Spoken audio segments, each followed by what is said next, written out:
Imani ni kitu cha thamani kuliko vyote ambavyo Mungu anaweza kutujibu.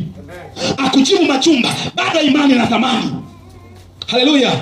Akujibu masomo, unasema nahangaika na ajira, Mungu amenijibu, bado ajira sio ya thamani kuliko imani.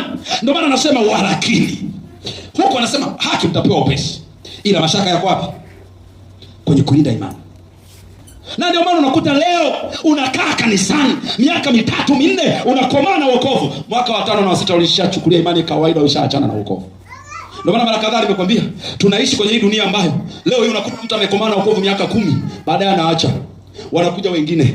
Tunaenda kwenye kizazi ambacho itakuwa ni ngumu kumkuta mtu anasema niliokoka nikiwa na miaka 30 ama miaka 20, nimedumu na wokovu mpaka leo nina miaka 70.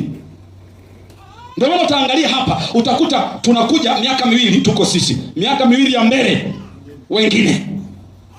Yaani wewe mwenyewe naongea na wewe, haleluya, naongea na wewe. Yaani wewe 2030 utakuta hauko na wokovu, hapa wako wengine.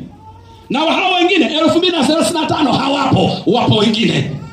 35 mpaka 40 watakuwepo, hao watatoka, watakuja wengine. Miaka ya nyuma kidogo kulikuwa kunaweza unakutana na watu kanisani, anakwambia nimeokoka mwaka 1980. Leo ni mwaka 2015. Niko na Yesu. Bado nimesimama imara na Bwana.